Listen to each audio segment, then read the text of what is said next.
silent mode. Okay, it's that time. Welcome to the Salina City Planning Commission meeting for February 18th, 2020. We'll start with our roll call.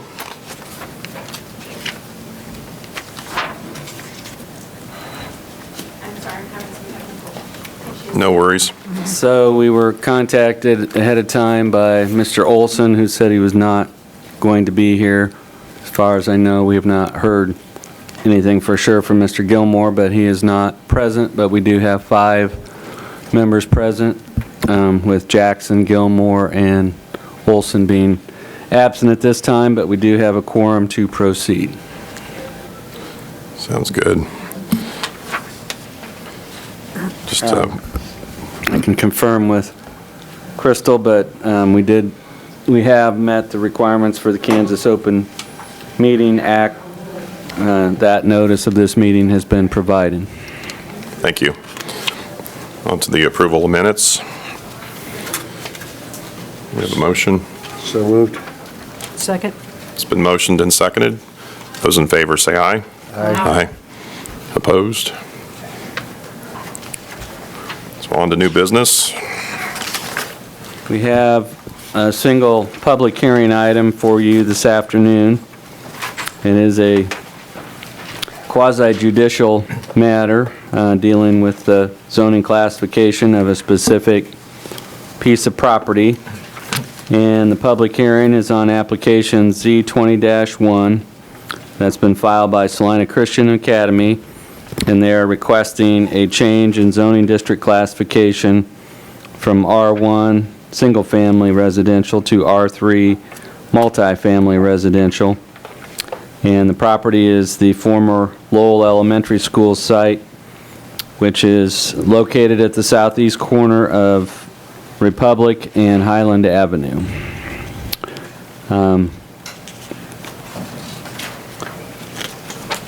We have your application is in the packet. The current record owner of the property is Salina Christian Academy, and they are the applicants as well.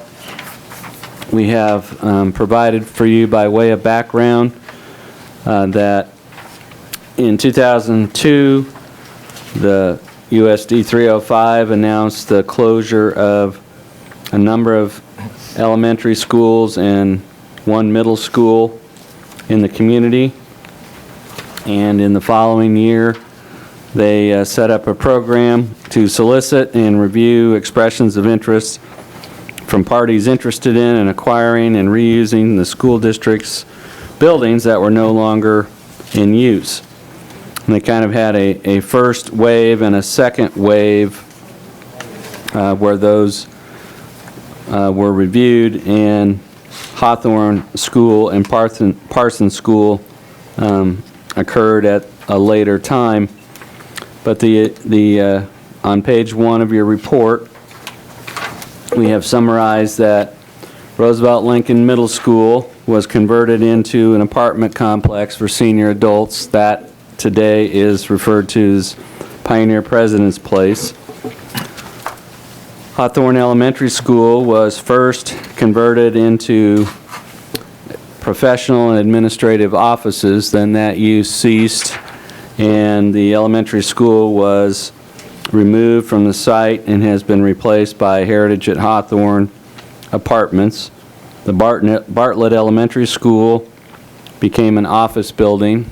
It's the headquarters for SalinaHomes.com, a realty firm.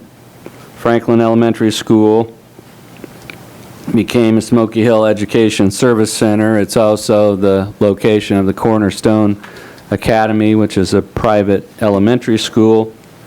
Lowell Elementary School became Salina Christian Academy, and Hageman Elementary School became administrative offices and training space. Parsons Elementary School was converted into offices for Schooler Grain. So the school district was very particular about finding users and uses that would be compatible with surrounding neighborhoods. And so to that end, they formed a local committee to review the redevelopment proposals for each of the schools for compatibility with the surrounding neighborhood. And they believed that finding good reuses of the buildings and sites was in the best interest of the Salina community and prospective buyers. And the Planning Commission worked closely with the school district to determine appropriate uses and zoning designations. So on page 2, we've highlighted zoning changes that were made to accommodate the new uses. Roosevelt Lincoln Middle School became a planned development district for multifamily use. Hawthorne was first rezoned to Plan C1 for offices and then to a planned development district multifamily. Bartlett Elementary School was rezoned to Plan C1. Franklin School, there was no change. At Lowell School, there was no zoning change.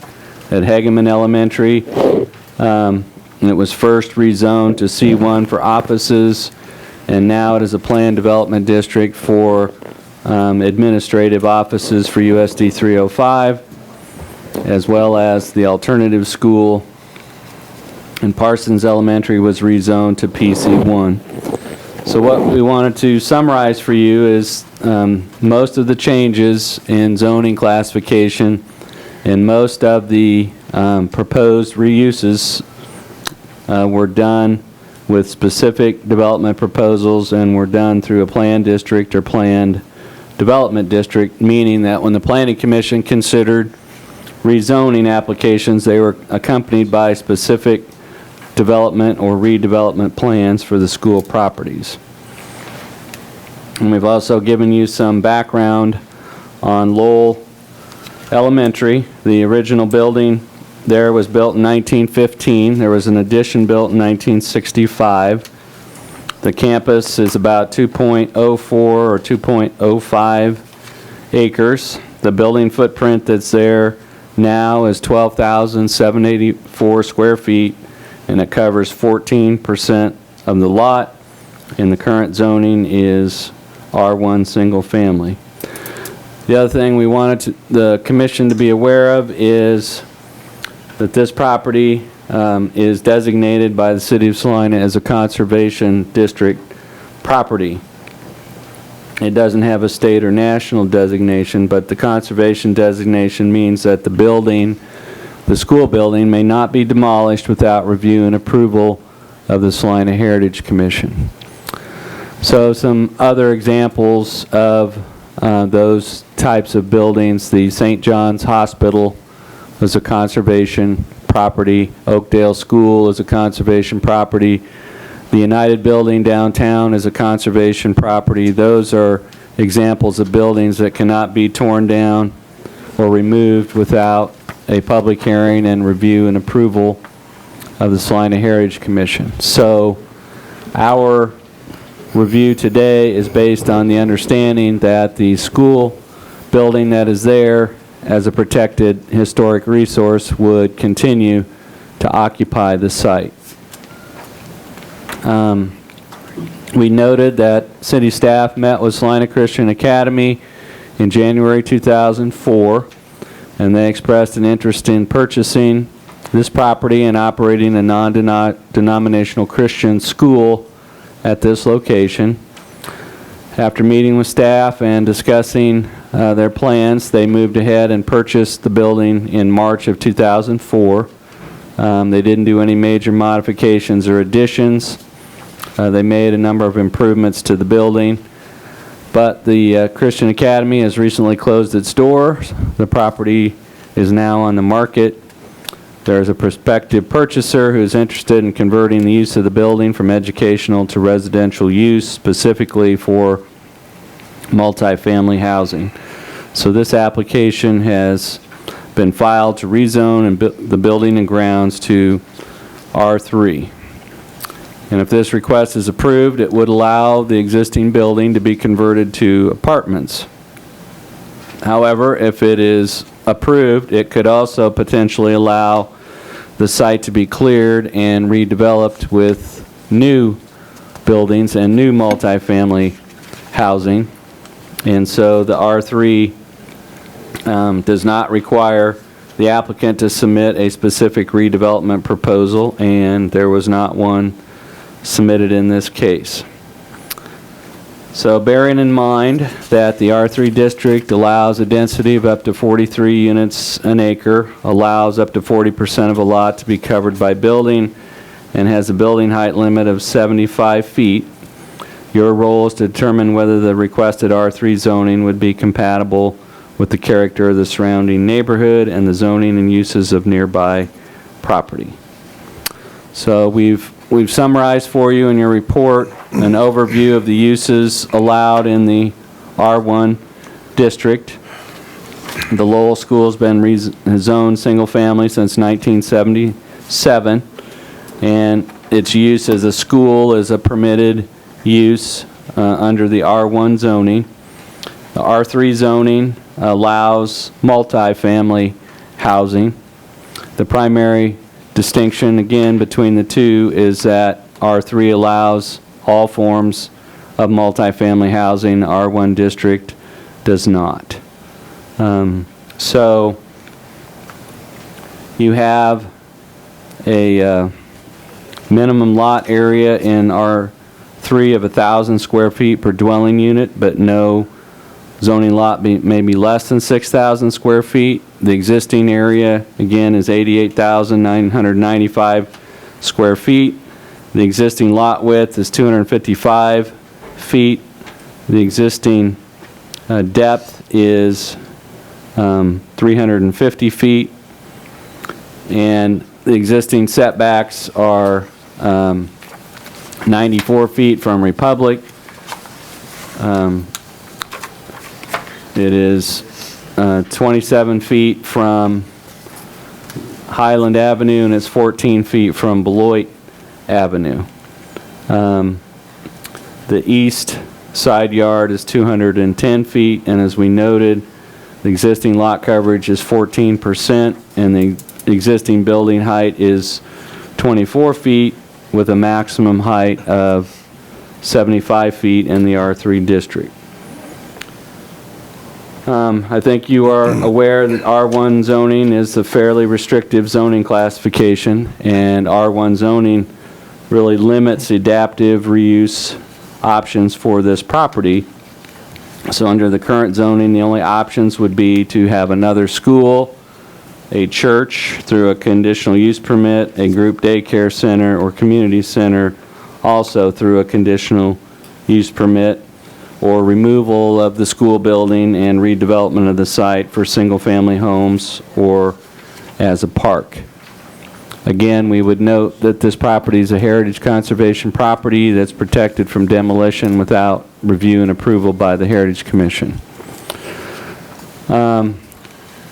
When this change was proposed in 2004, there was no zoning change involved. Salina Christian Academy used this building very similarly to USD 305, and so there was no change in use other than the ownership. But unfortunately, Salina Christian Academy has now closed its doors and has vacated the building. They are now attempting to market this building to a new owner and user, and they believe that the current R1 zoning limits the potential reuses of the building. And if we look at other uses for schools, the R1 zoning prevents the building from being converted to multifamily housing or administrative offices, which have been two of the most common reuses of our abandoned schools. However, our primary concern is that approval of R3 zoning would not limit redevelopment of this site just to reuse of the existing school building, and would not allow the Planning Commission or staff to limit the total number of dwelling units on the site. There's no way that R3 zoning can limit development or redevelopment of property to just the footprint of the existing school building. That means that if you rezone this to straight R3 zoning, you could potentially allow for the construction of new apartment units at densities allowed by the R3 district. So the only way to limit redevelopment is through the review and approval of a specific development plan, and that could only be done through a planned development district. I think if you look at the larger aerial photo, do we have the larger aerial photo from the packet, John, that shows the surrounding area or a surrounding zoning map? From the packet from Keith. Okay. So this is the existing zoning pattern, and if you look at this, all the yellow there is zoned single-family residential R1. Everything that's in brown is R2, which means that would allow for single-family or duplexes. A lot of the R2 lots are simply smaller single-family lots because R2 has a smaller minimum lot size.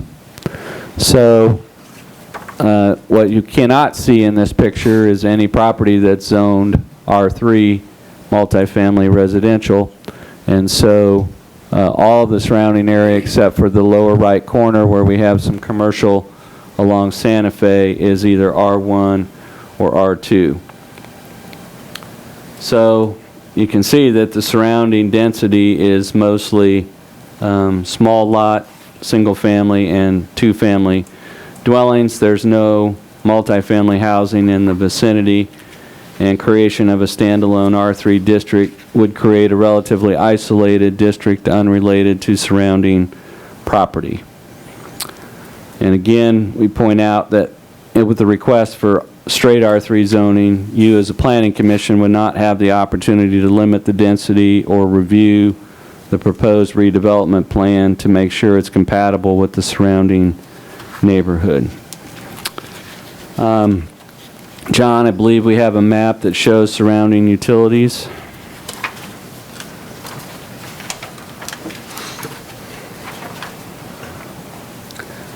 The one good thing about infill sites, and it's the second one there, John, second from the top. The this map is just in your packet, shows the surrounding utilities. The blue lines represent water lines that loop around the site. The red items are fire hydrants. The green lines are sanitary sewer. So this property is fully served by water, sanitary sewer, gas, and electric lines. So it wouldn't need any additional services beyond what is already in place. We did want to mention also about concerns about traffic.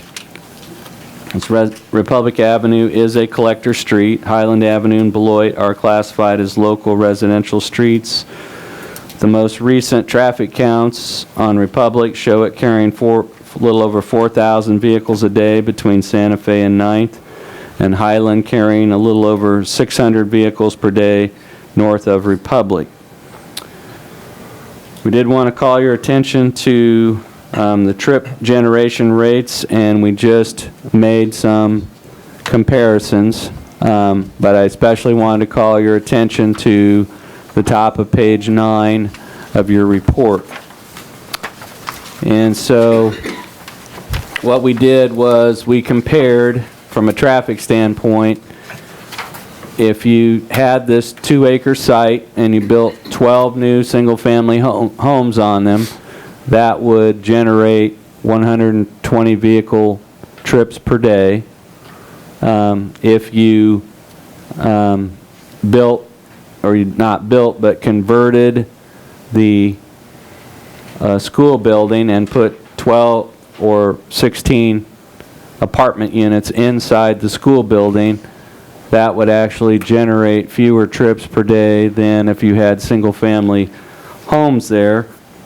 And both of those numbers would be lower than an elementary school operating at peak capacity there. So the comparison of traffic generation is really a function of how many apartment units would be allowed on the property, and if it was in the 12 to 16 apartment unit range, it would be no different than if the site had single-family homes on it. Another important factor is the comprehensive plan. And John, we do have a map that shows the future land use. If you could display that, please. So what the commission can see is that the former Lowell School site is shown as a public, semi-public land use in a sea of surrounding area that's shown as urban residential land use area. And so the R3 zoning district is a potential zoning district in the urban residential land use category, but not in the public, semi-public land use area. The applicant did not file an application to amend the future land use designation on this property, but one of the things staff believes you should consider is whether such an amendment is needed or could be justified in this case to support the reuse of this property for residential purposes. The other thing that we would point out is in the urban residential land use category, it shows as a primary use multifamily residential of 5 to 8 units per acre. And so if you put 16 apartment units in the existing school, that would be a density of 8 units per acre. If you did something above that, that would be considered a secondary use that would require more scrutiny, and that is really encouraged at intersections of collector streets or higher classification, at the edges of defined neighborhoods along arterials and minor arterials, or looking at being close to non-residential centers. And so this is really in the center of a neighborhood, not at the edge of a neighborhood, and it's not on an arterial street. So that is why the number of units per acre that's being proposed becomes important. So as we reviewed this, we just want to make sure the Planning Commission is aware that R3 zoning, as requested, would be a relatively open-ended zoning, and it would allow either conversion of the existing building or new construction on the site, as long as that new construction conformed with the R3 bulk and density regulations. As you can see at your places, staff has received a number of inquiries about this rezoning request, but we've not been able to answer as a staff many of the questions that have been posed to us because of our own lack of knowledge about what's being proposed. We did not require a development plan with this application. It's not required for a request for straight R3 zoning. But these are some of the questions that staff has been asked that we've not been able to answer, but we think are relevant questions. And the first question is, how many housing units are being proposed? We were not able to answer that for you in our staff report. Are any existing alterations to the existing building being proposed? We were not able to answer that for you in our staff report. Is the existing school building going to be demolished? We were not able to answer that in our staff report. Is any new construction being proposed? We're not able to answer that at this time. There's no off-street parking on the site currently. How many off-street parking spaces are being proposed and where would they be located? We're not able to answer that. And what are the plans for the remaining open space? Staff has advised the applicant that they should be prepared to address some of these questions if they are raised by commissioners or members of the public at today's hearing. And we do want to point out that one alternative to R3 zoning would be an application for creation of a planned development district.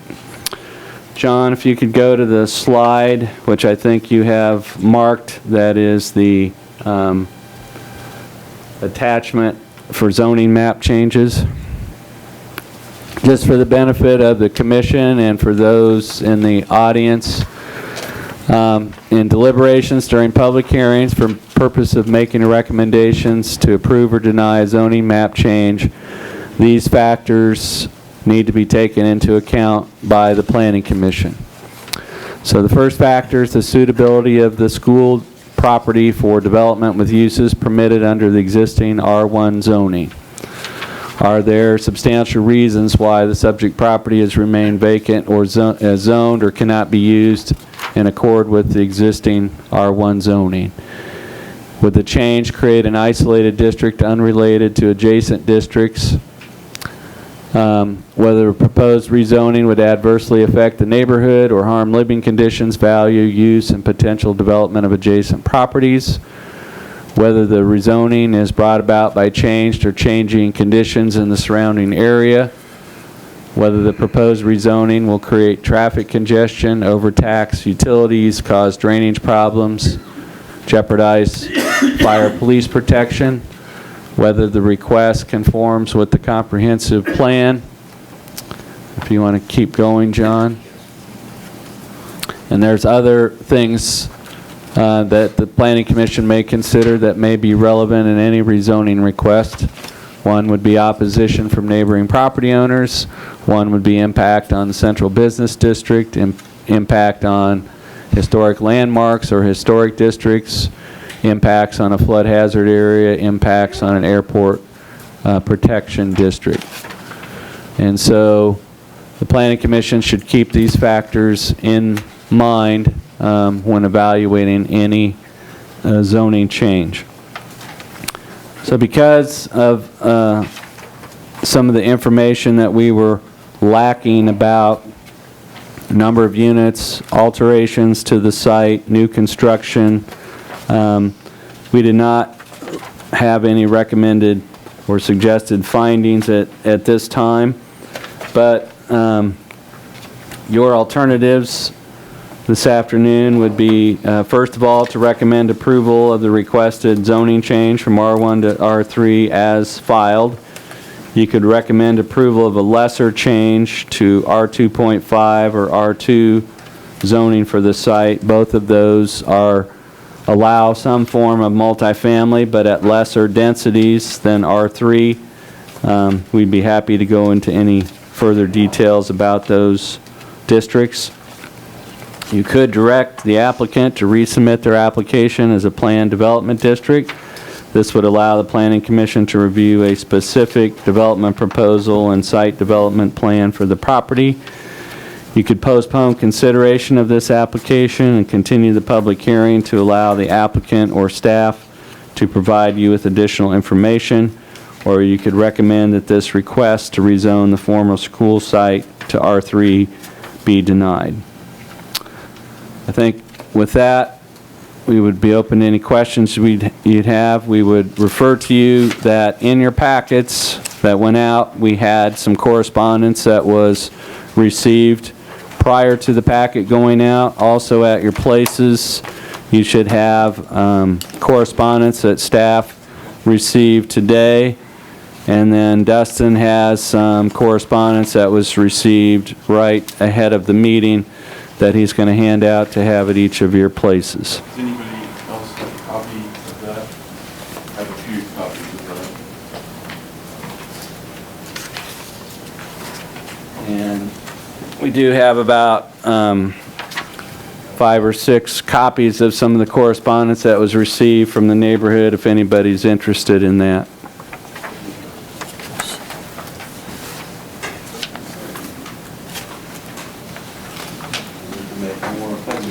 I have an extra one.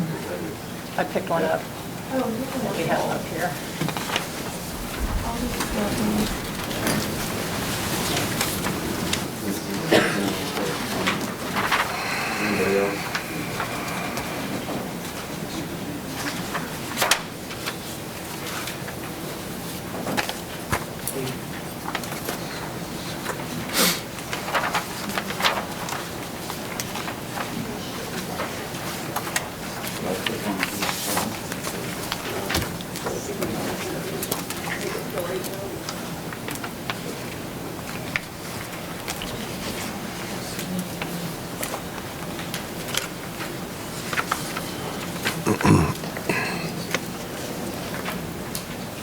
So a couple things I would note about the correspondence received.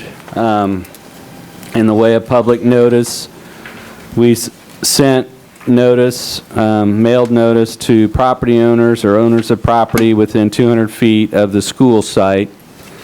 And it has been suggested that because of the character of this neighborhood, we should have sent it to a larger area. But from a staff perspective, it's very important for us to be consistent, and it would not be a wise policy to have moving targets as far as our notification area. So in addition to the mailed notice to properties within 200 feet, one of the things that we do is post signs on the property, so those people who live nearby but outside the 200-foot notice area, if they view the signs, they can contact staff, and there's a phone number on there, and can have additional dialogue about the property. And I point that out because the majority of the written correspondence that we received was from people who live more than 200 feet away from the school site. So I thought I would bring that to the commission's attention. John, do you have the site certificate of site survey that you could display on the screen? So just for everyone's benefit, this is a survey of the property that shows its dimensions. These are actually individual platted lots that were built over. This is an alley that was platted originally but has been vacated, and these are lots that face Republic. But this is the original school, this is the addition, and this is the totality of the school grounds with surveyed dimensions. So this is the most accurate drawing that we could have showing the existing conditions. So with that, we sent out a lot of material and supporting material, but staff would stand for any questions that commissioners might have. And once that is complete, we would want to hear from the applicant. Any questions?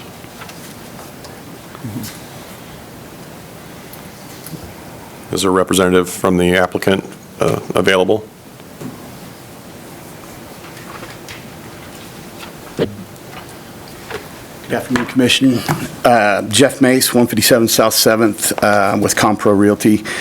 I am here before you today on behalf of Salina Christian Academy. They came to us, having had the property on the market for a while, and they came to us and asked for help. And as part of our marketing the property, it became apparent to us in having the ability to redevelop it in any fashion, we're going to need to be before you requesting this change. So I'm here on behalf of Salina Christian Academy. We do, as staff mentioned, have the property under contract for sale that would require a zoning change in order to be redeveloped. So this is all part and parcel. The application went in right as we were putting it under contract. So that's kind of our current state of affairs. I apologize to everyone, I guess, in the application, because as staff indicated a plan and what exactly we were thinking. When we originally submitted the application, we felt like a zoning change was necessary in order to be able to do anything with it. So we didn't have a buyer at that time, but then subsequent to that, we have had a developer come forward that has put it under contract as indicated. But as we talk about process and costs and all of those things, if we're not going to be able to get it rezoned, we don't need to go spend a whole bunch of money with architects and engineers and doing all that. So bear that in mind, just not necessarily for this application, but as you have people come before you in the future. Very expensive propositions to come with a full set of, hey, this is what we're going to be when we get done. So with that, let me answer the questions of staff, and maybe that will help for everyone's benefit here. How many housing units are being proposed? The The developer, Brian Richardson, who I think most of you are familiar with, Brian's done a lot of great things in the community from my perspective. Market Aid, the property on Iron Street, the apartments on Iron Street, Brown Mackey College downtown, I think we all are familiar with that. He's done a lot of really positive redevelopment projects in the community, and not with properties that other people found use with. Market Aid, we were involved with that regretfully for a number of years before Brian was able to come up with a plan to put it back into use. So hopefully that helps everyone's feeling. It certainly does me as a citizen to know that we've got a proven developer, you know, in line to potentially put this property back to use. So we have started some planning. He's projecting 14 to 15 units in the school. Relative to alterations or certainly demolition, as staff has indicated, it is a designated property, so demolition wouldn't even be considered just because of the process that we'd have to go through. We've watched other buildings such as St. John's stand there for us after being told no. He in fact is pursuing historic tax credits on it.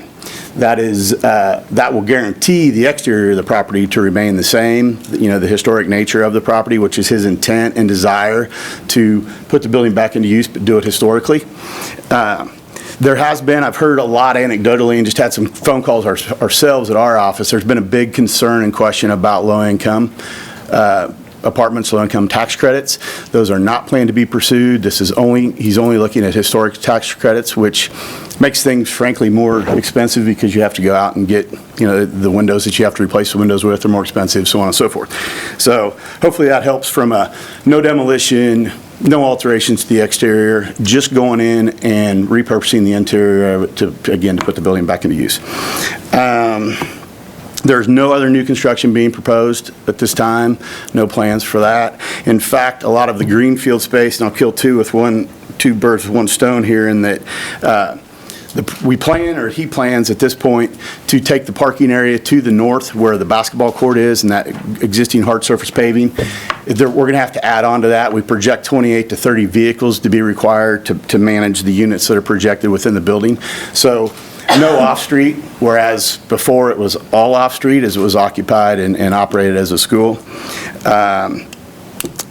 The newer playground equipment, he intends to leave in place. The older playground equipment, he hadn't really made a decision on yet, but that's where all that's planned is. So that the greenfield space and playground stuff would remain, and then the parking would be to the north of the building. So that kind of, I think, catches the 6 items that staff had relative to the plan. Again, this came virtually at the very same time the application was going in. So hopefully that helps explain to folks in the neighborhood what our ultimate plan is. We do feel that C3 is consistent with the comp plan. I mean, in the neighboring area, it is privately owned. I think the comp plan, recognizing it as public or semi-private, was a product of when the comp plan was done. I was involved in that with staff when all that was occurring, and I mean, it was designated as a school because that's what it was. We talk a lot in this room and in planning meetings and at the city commission level about density and infill and keeping these buildings productive, and that's what the application before you today is just trying to go in and put it in use. Again, this all originated with me walking through with Jim Reynolds, I believe the board chair for their board, and what are we going to do with it? That was the hours that we spent in there. What do we do? And it became apparent that residential makes the most sense because it is a residential neighborhood, rather than going back with trying to shoehorn some level of commercial, office space in there or something of that nature. I mean, the cost associated with renovation that way and what the market will bear is pretty difficult. So from the owner's perspective and asking for our direction, we felt like multifamily was obvious. Now, experience says that when things appear to be very, very obvious, they maybe aren't. So I have more, would be happy to stand for any questions, and then would like to give my time to the community. Any questions? Yes, Mr. Nye, would senior housing be considered? At this point, he's just looking at the historic tax credits. We did talk about senior because one of our big questions in there is the gym. So right now, what do we do? What do we do? What do they plan to do with that? And right now, it's a large common area, but we thought that from a community center perspective. The reality of the matter is the market has to bear. And so the request is multifamily. Now, if believe you me, Brian is one of the most intelligent business people I know. And if it says senior as he gets into it, that, it's all about making good business decisions. But we've talked about it, yes. I think a lot of the comments were a concern from the neighbors regarding the property values and deterioration in the neighborhood due to especially low-income housing, and senior housing, I think, would help allay those fears. And it might be a way of compromise for everybody involved. I think we have to be in, this is set this application aside, and it's a conversation for staff, but from my perspective in doing what I do, we have to be really careful in what we do from a zoning perspective and dictating private fee simple ownership. To say we're not going to let you do anything unless you do senior there, that might start crossing lines that could be deemed illegal. Dean? Well, we have some separate development standards for senior housing, but I do want to point out, and it's a matter of perception, but since 1988, there has been no market rate apartments built in the city of Salina, and even those that are set aside for elderly housing, except for the ones that were built at Schilling and Kaywood. Those were market rate senior apartments, but even you have to be careful about labeling, because if you drove by and you looked at the reserves of Prairie Glen Apartments on South Ohio, or you looked at the Heritage at Hawthorne Apartments on North 9th Street, or you looked at Pioneer President's Place. Pioneer President's Place is senior housing, but they used low-income housing tax credits. And when you use low-income housing tax credits, that means that the residents who live there have to income qualify.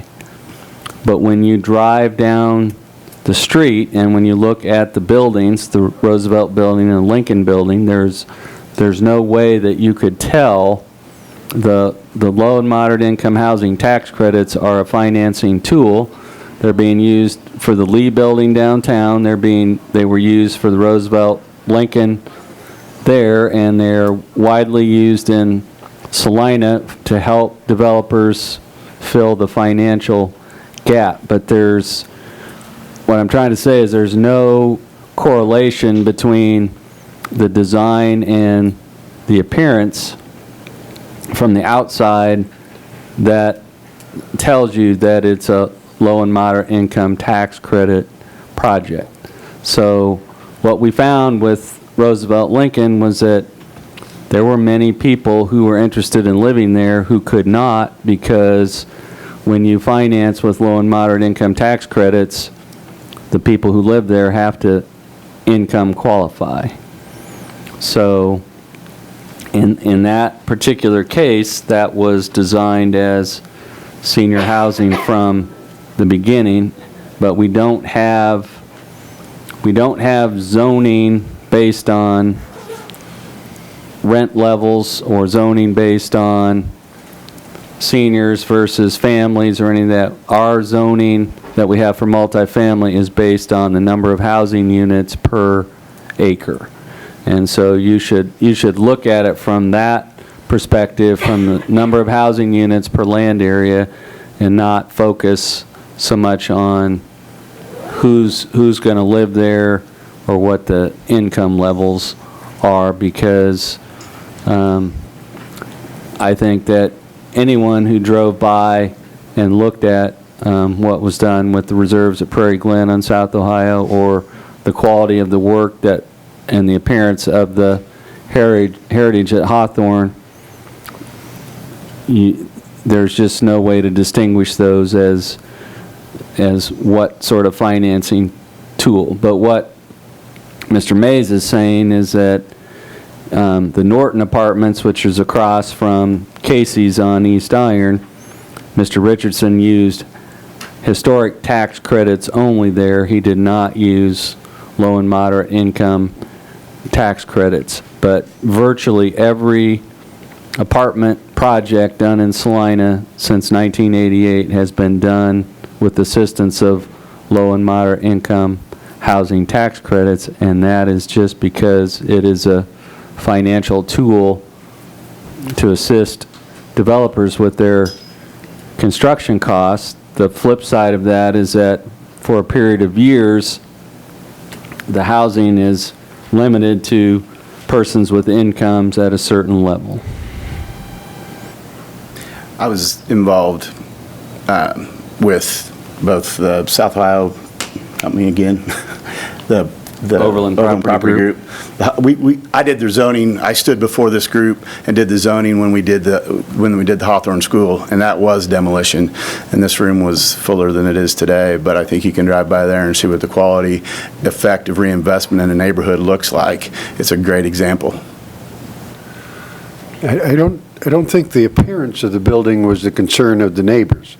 I think it was the clientele that would use that multifamily housing district, as noticed by one of the individuals who said that there was a couple of fourplexes on Santa Fe that deteriorated the neighborhood because of the people who live there, and I think that's their concern.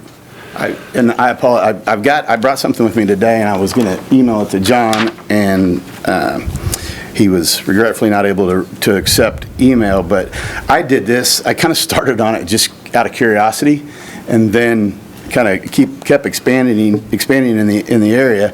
This only designates property taxes or properties that the property tax bill is not sent to the address in which it's located. And I think this illustrates all the highlighted. So we would deem that as rental income, or in my game, I'm trying to find the property owner. All the highlighted area, and I'll give this to staff, we could pass it. But those are properties that the property taxes aren't sent to that address, which tells me rental properties. Pretty visually compelling, isn't it? It tells a story. So I'm sorry that I don't have it to go up. But that was just quick. One afternoon thinking this through. So I don't know if that's helpful or not, but there it is. And the school is right here. Yes, sir. So you would say maybe 40% of the properties are I didn't go so far as to count them. But for me, maybe a third or I don't know how you want to 40% view are that. renters. Sure. Okay. And that may not be in every instance. It may go to a P.O. box that somebody doesn't get it at their house. So that is not by any way scientific. It's only those. But I would say in the majority of the cases, you could guess them to be. Think they're rentals. Some of them may be P.O. boxes that people just don't take mail at their home. So it's not. I'm not. I just after I got going, I thought, man, that's kind of compelling.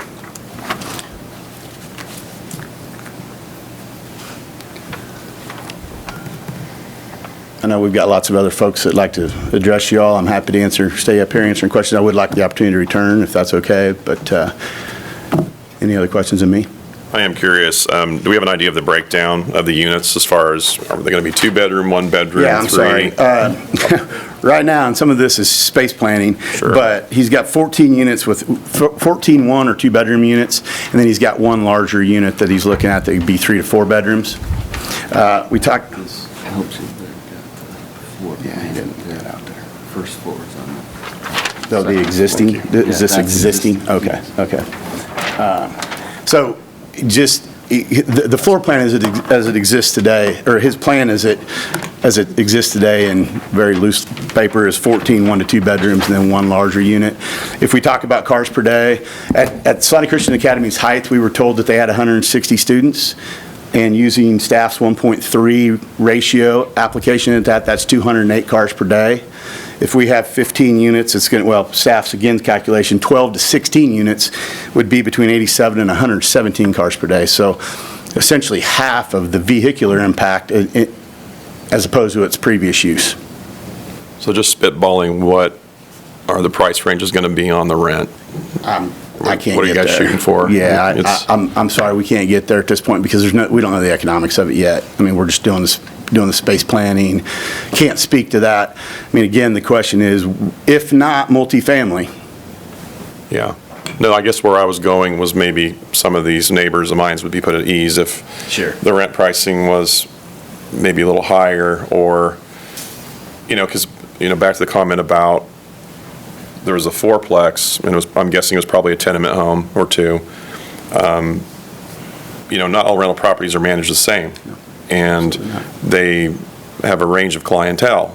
So, to me, it's, sometimes you get bad property owners give other property owners a bad name, and it makes it harder, like the situation you're currently in, where people might have a certain idea of how other properties are managed or not managed. fortunately, And, again, I'm sorry to interrupt. oh, go ahead, actually, you're probably going to say what I'm going to say. Fortunately, we've got some awfully good case study work to point out here with this particular developer. Unfortunately, you can't zone it and say, but if Brian, Well- but that's who's set up to go. And part of the question is, I'm a straight zoning fan. I don't care for all the other because it makes it very, very hard to develop. But he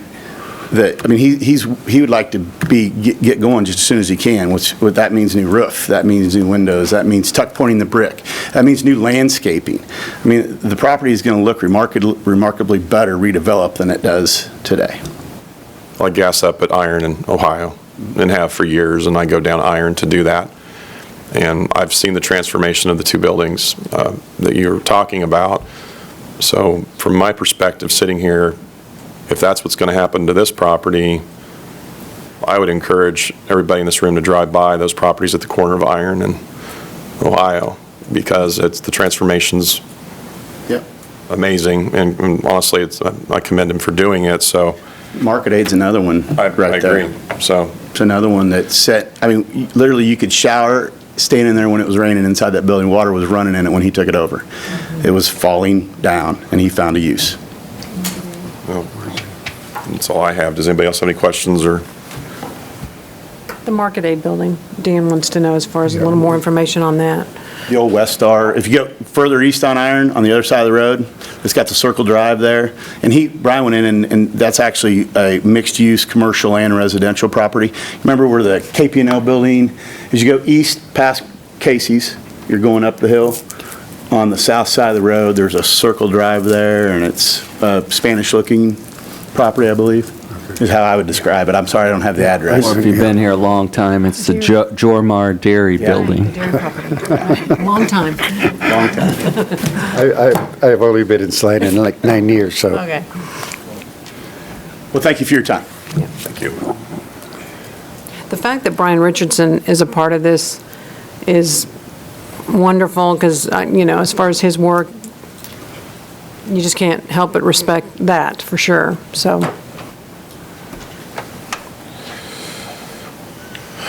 So I guess we're open for public comments. Yes, we want to be open for any public comment, and again, you have a number of written comments at the time. You have a question before we start hearing from speakers? Could we get you to step up Okay. to the podium, If you please, want to be sir? first, you can go up to the microphone and give us your name and address. I'm Lonnie Henderson. I live 946 Highland. Been there for 43 years and watched everything go on at Lowell School, and was pleased, of course, when it was proposed as a Christian school, because it was going to continue in the context that it was. My children went to school and I have 3 that went to school at Lowell School.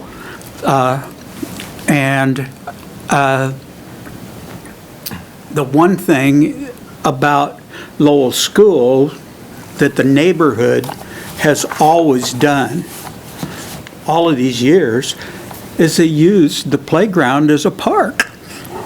Okay? Sounds to me like maybe that's going away. Of course, it would only be with the permission of the new owners that the kids could go over there and play basketball or play on the playground and stuff. when it becomes, of course, it's a private owner now, but in the past, they had allowed the kids, even after the Christian school took it over, that was a playground. I know there was an issue about a year ago. Somebody broke a backboard and they locked the gates. But that's a positive thing for the neighborhood, especially, you know, with the children. They have something to occupy their time and something that they can do. It's been there since, 1915. I'm sure that the playground has changed in that period of time. But that's a big asset to the neighborhood as far as us homeowners. And so I guess you can probably take from my tone that I'm opposed to it. Because of that, I also been in the rental business for 45 years. And depending on what type of rentals are going in there, I know how that can change. I pretty much monitor my rentals. I own the duplex right next to me, and of course I get to pick my neighbors. That isn't the way most landlords are able to function. And there really is no duplexes or triplexes or really within the neighborhood. Changing the subject just a little bit, looks to me like the city needs to do something about the 200 feet. Because realistically, I'm just barely in that. There's 3 houses between me and Lowell School. And so I'm barely within the 200 feet. And so there's a lot of stuff that's being considered around there, like the picture of the possible rental. A lot of those have probably been converted through the years, you know, like on Santa Fe and stuff. But there really isn't any multifamily residence in the near vicinity. So anyway, let somebody else occupy the time. But the 200 feet is not very realistic for within 200 feet of Lowell School. That's just basically the streets that adjoin it. Another thing is the sign that they put up for rezoning faces Highland. So if you didn't live within 200 feet and you didn't get a notice, why, you had to be driving down Highland where the sign faces in order to see the rezoning part of it. Thank you. David Norland, 608 East Republic, and I'm not within 200 feet of the school, but I do drive by there fairly regularly. I think there are many people who are, and perhaps to Lonnie's point, who are affected or live close enough to the neighborhood they can see that would have a significant effect. My comments really come mostly from my previous experience on the Planning Commission. I think the incident that's beneficial to look at in hindsight, I think maybe most of, if not all of us were, I was on the commission with you at that time. We had a property on Ohio which became Popeyes later on, but we had a very similar application come forth with no detail attached. And there was quite a lot of discussion about why there wasn't that kind of detail supplied before the application got here. It went away, came back. As an application with further detail was eventually approved. Mr. Richardson has had other projects before here, and I would join with Mr. Linkowitz in saying that they look good. They've been profitable, beneficial to the community. I think that's a positive thing. The key question here, however, is that this is an R3 zoning request. As the staff has indicated, a planned development district zoning would then allow us in increments to look at all the ways that this might be developed. There are many questions about what would happen to the football field area size, the large size playground or other area to the east of the school. There are many, and I'm sure you're going to hear about that here, many considerations. But if the commission simply approves an R3, that gives carte blanche. I hate to quote Ronald Reagan, but trust but verify. I think Mr. Richardson is a noble guy, has done good things, but a planned development district zoning would give this commission the opportunity to, on a regular basis, with a plan in front of them, see what public uses might be put to and meld the private interests, again, with due respect to Mr. Richardson, who has done a good job with many of his projects. That would enable this commission and the city commission to make sure that this is developed in a way to benefit both private interests and the public. So, Thank you. Anyone else?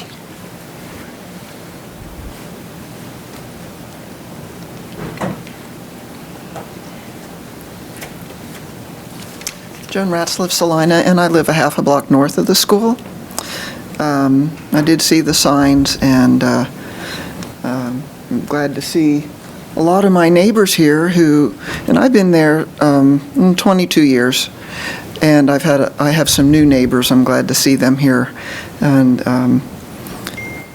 taking an interest. And I want to thank staff for their preparation.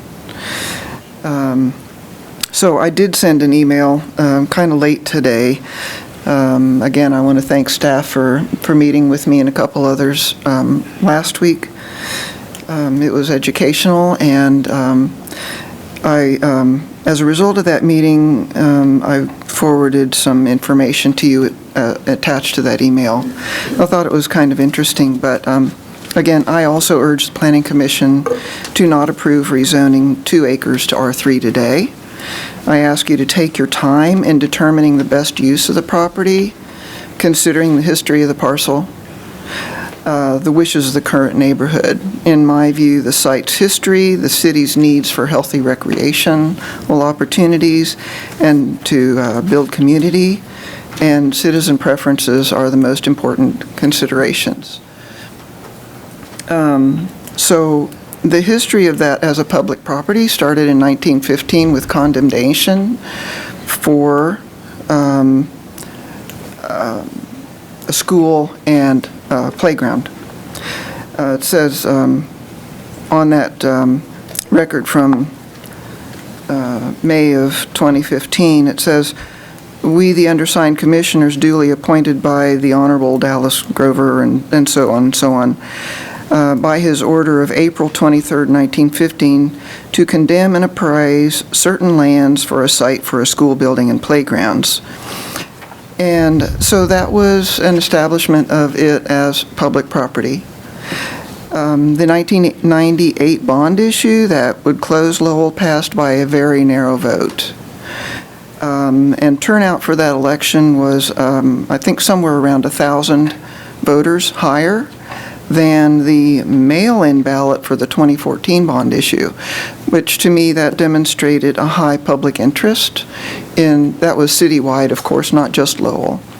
The neighborhood, the precincts around Lowell School voted against that bond issue. And of course, we lost our neighborhood school to that. And in the following USD 305 public meetings, when citizen input was asked for, as I recall, prior to the sale to the Salina Christian Academy for $1,000, our neighborhood's consensus was preference for any school on that location, just as long as the public had access to the playground when the school was not in session. And the neighborhood's other preference was for a park if there was no school.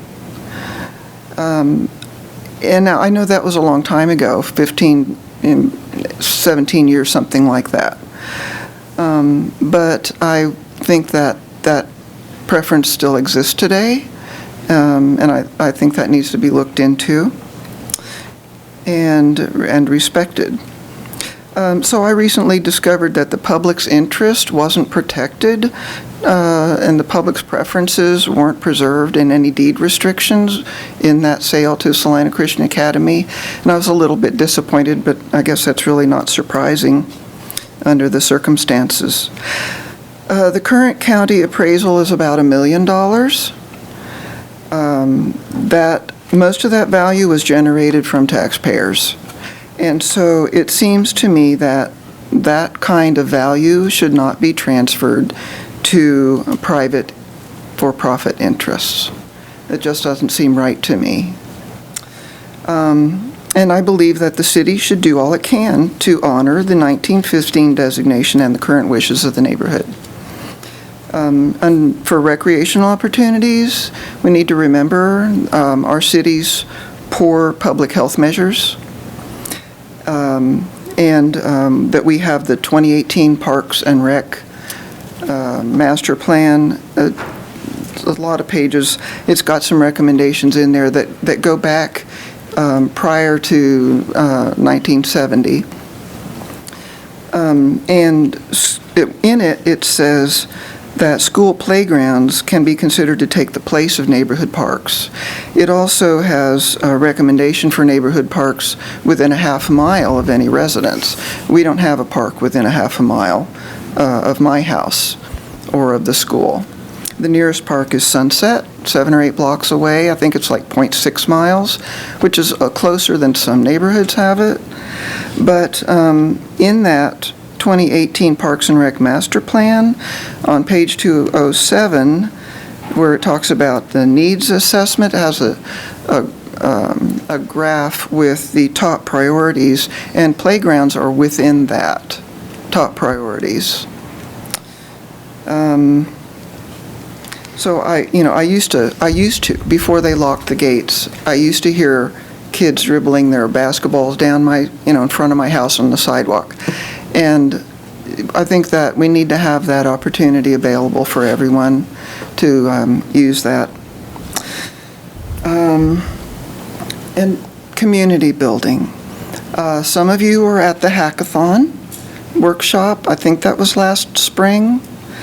There were about 80 people there. Majority were citizens. And volunteered our time.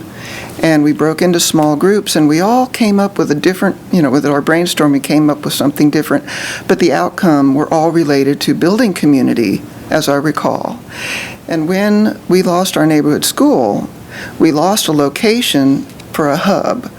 And I think that has been detrimental to the neighborhood and as far as knowing our community.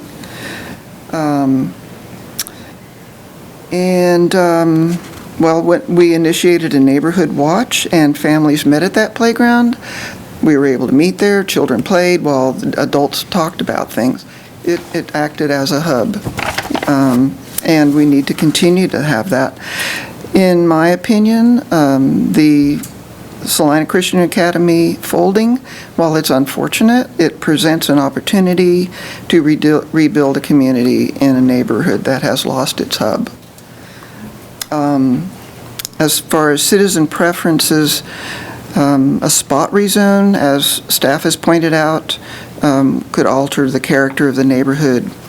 And there is a concern about negatively impacting values, but I think that there are other possibilities for that property that, of course, this rezone doesn't address. And I'm asking for a second look. For instance, possibly mixed use instead of just residential. And while I understand that there are constraints, these are some ideas that are attractive, and presenting these. A neighborhood center in the all-purpose room. We have Carver Center, we've got Friendship Center, we have nothing in our neighborhood. A community daycare, maybe, on the first floor. Would address a economic development need that we have. Possibly some apartments on the second floor. Some kind of mixed use. And if we do have apartments, we might want to rethink what our minimum code requirements are for parking spaces and for size of dwelling units. Take a good close look at that. And absolutely keep the open space for a park and ball fields with a playground. So these are just a few of my ideas, just with a few days to even think about it. And my neighbors have many others. And I want to ask that that the city do their best to accommodate citizen preferences and give them priority. We live there. And instead of focusing on those constraints, be positive and focus on finding a way to do that. Consult with North Central Regional Planning Commission or local volunteer talent with opportunity for plenty of citizen input.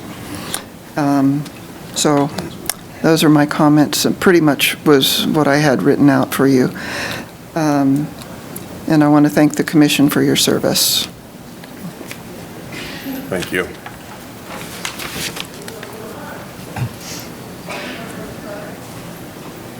Good afternoon.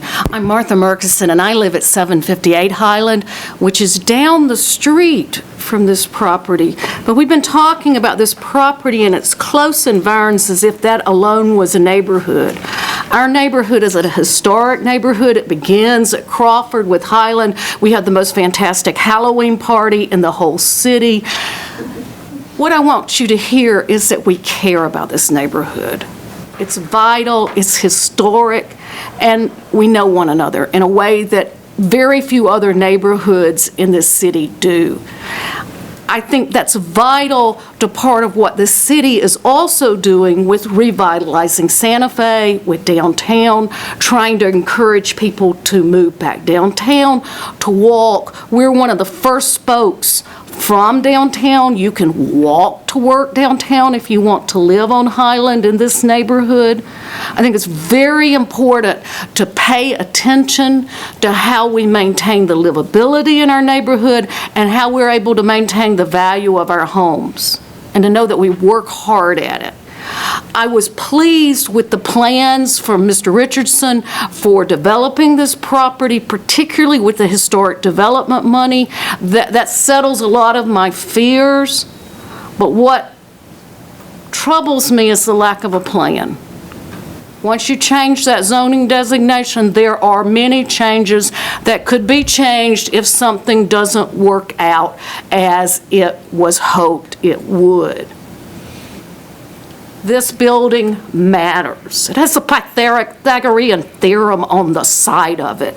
It is a symbol of education in our city.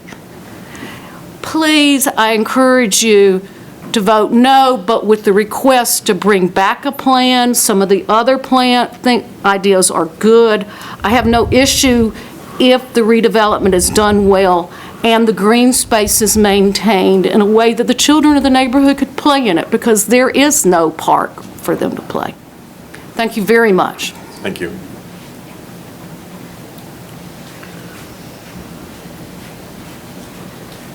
Hi there, I'm Trell Grinter, and I live right across the street. I have a strong passion for housing.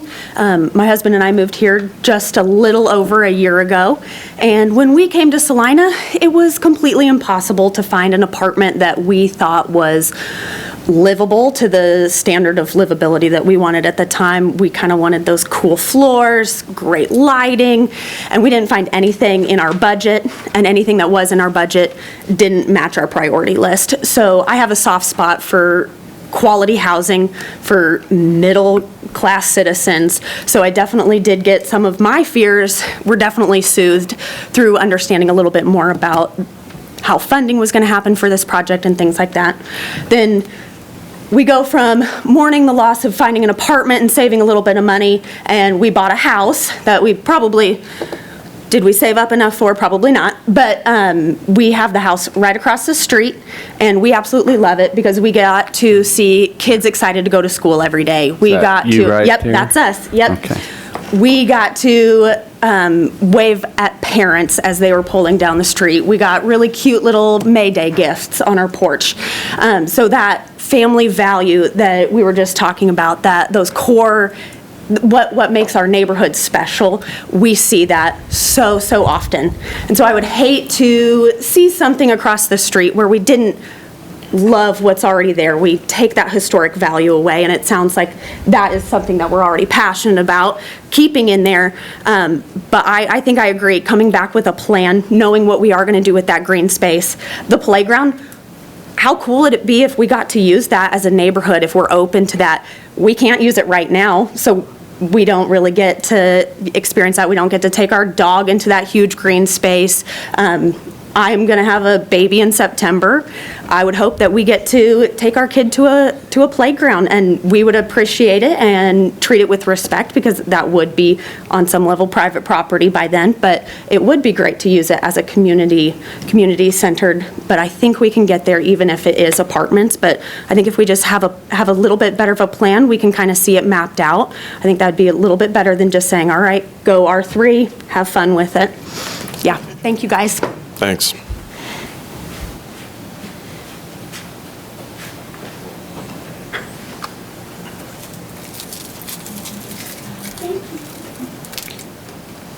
Hello, my name's Dan Peterson, and I live at 948 Highland.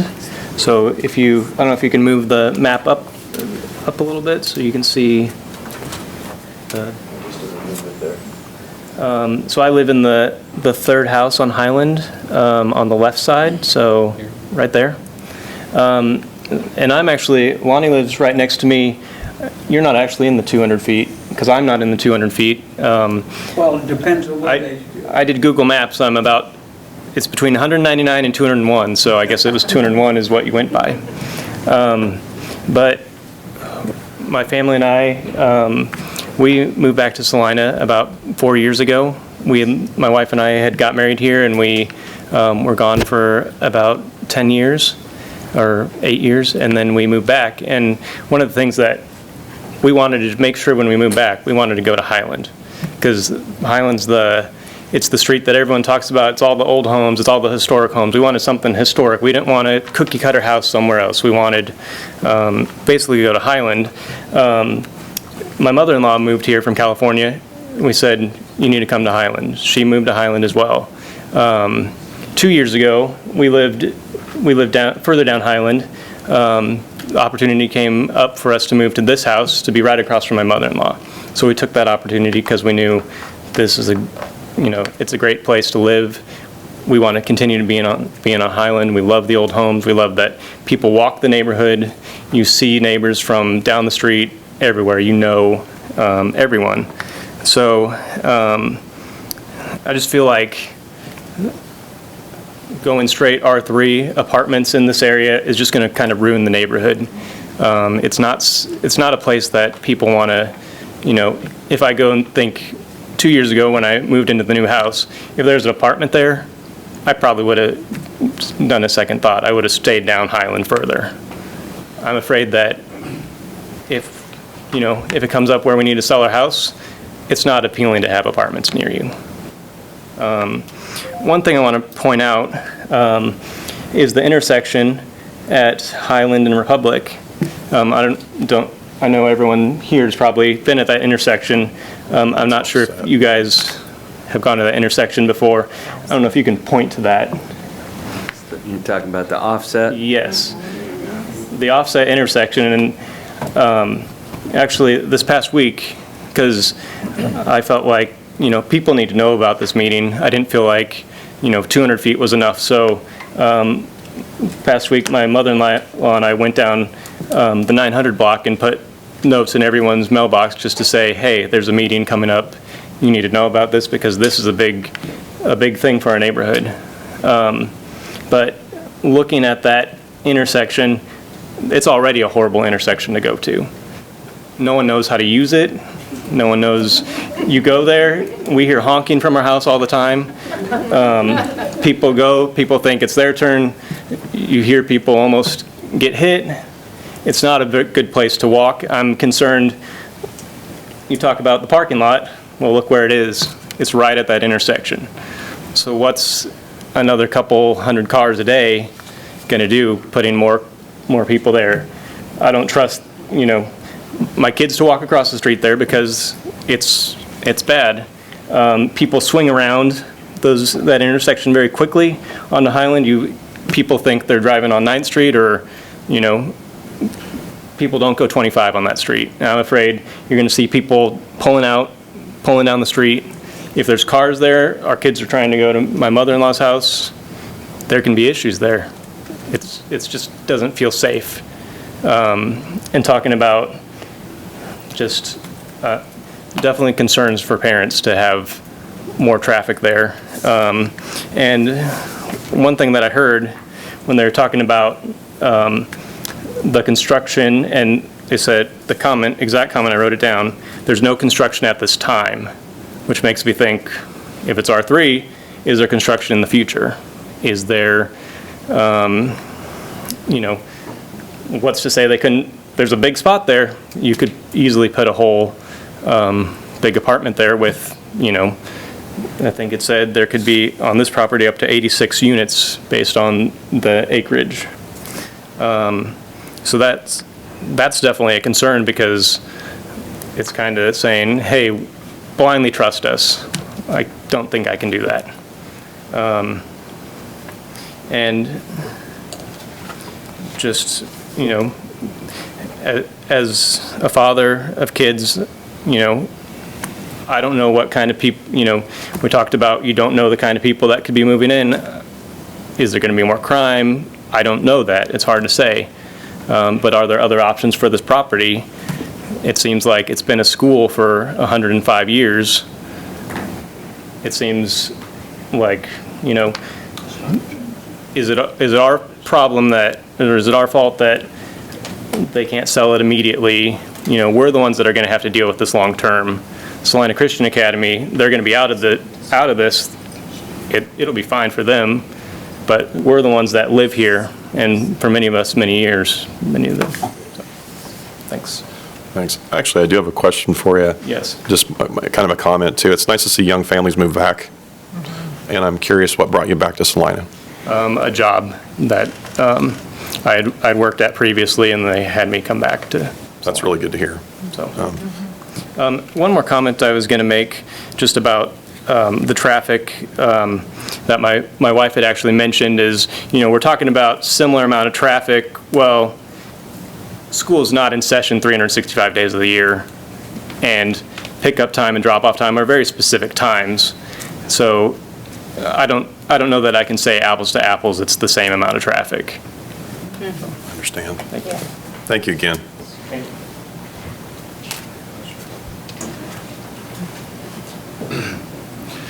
James Bowden, 1111 East Iron. That's the address of the Norton Apartments. Brian Richardson has done a great job as far as the quality of both the construction and the maintenance of the building. I've lived there for almost a year now, and I can speak to that, and his desire to keep those at a certain standard of quality for the residents and the neighborhood. So I do like what he's done with those. What I'd like to bring to your attention is Centennial Park was being considered for rezoning as potential residential areas, and there was quite a bit of opposition that was raised to that because they thought they were going to lose their park. And what I mostly heard out of them was all they really wanted was a walking path around the park that's there. And so I think we really need to listen to the community on this and use this as an example where both private enterprise and the community can partner and come together on something that everybody can be okay with. So, thank you. Thank you.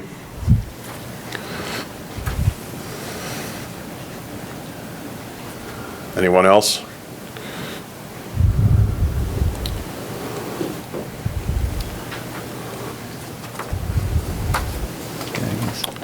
think the one thing that we would just remind commissioners of is that it's important to who applicants are, it's important who prospective purchasers are, but you need to bear in mind that when you're looking at zoning for the property and not for persons or applicants, so that you need to bear in mind of what, because the zoning that runs with a property will often outlive the ownership, as proven by this property that has been owned by USD 305 and then by Salina Christian Academy and now by potentially someone else. So we understand the various philosophical debates about the merits of straight zoning versus planned zoning, and we don't think that necessarily a planned development district would necessarily be that onerous on the prospective developer or the current owner in terms of the level of detail, but we're now sitting here maybe wishing that we had provided some examples, but certainly we would do that if we all get another chance to look at this for a longer period of time. We could provide you with examples of what was been done, but most of the things that the neighbors have commented on have some merit in terms of the downside of straight, whether it's R2 or R3 or commercial zoning, is that you don't have an opportunity to say, you know, this is where the parking will be, or would the parking work better on this side, and are there opportunities for partnerships for use of the open space or green space, or are there ways to limit use of the property to the existing building? Yes, through a planned development district. Are there ways to limit the total number of units on the property? Yes, through a planned development district. And so what we were pointing to is, because the school district was sensitive to trying to find adaptive reuse of these buildings and sites, by necessity, what the school district did was they had specific plans. And so those specific plans translated fairly easily into planned development districts, because when the committee was reviewing the reuses of the different schools, they wanted to respond to specific plans and not have anything that was open-ended. So and we realize this has had an intervening ownership, but if we were consistent with what the school district looked at from the beginning through their process, what we pointed out to you on page 2 of your report is that every single one of the changes to school properties was done in reference to a plan that, 1, the planning commission could review, and 2, that the neighborhood could review and comment on. And so what I had told some of the neighboring property owners that I conversed with is how this would work is if you were to choose option 3, which would be to direct the applicant to resubmit their application as a planned development district, that would allow staff to work with something that we're not talking about detailed design plans, we're just talking about that the planned development district sets out the development parameters and limitations for the site. And it doesn't have to be to that level of detail, but we like to refer to it as what you see is what you get zoning. And so what we don't have with straight R3 is what you see is what you get zoning, and that's the downside to it. But if that were to happen, then what would occur is that when we got the specific plan, the number of units, where the parking would be, total use of the site, we would resend that information out to the public, and we would have a future hearing in this room, and instead of looking at the generalities, we would have a specific plan that we would share with the surrounding neighborhood that they could comment on specifically. So just in terms of process, if you were to choose option 3, then we would be back here in this room in the future, but we would be analyzing a specific plan that people could comment on and express their likes and dislikes to. Right now, we're just kind of speculating. Would a planned development district have to be designated at R2 or R2.5 or? Well, you can do it with an underlying district, and you can also have a standalone planned development district. But what we would do is just provide you, again, the Heritage at Hawthorne was done as a planned development district. The Pioneer President's Place was done as a planned development district. The Reserves at Prairie Glen was done as a planned development district. And so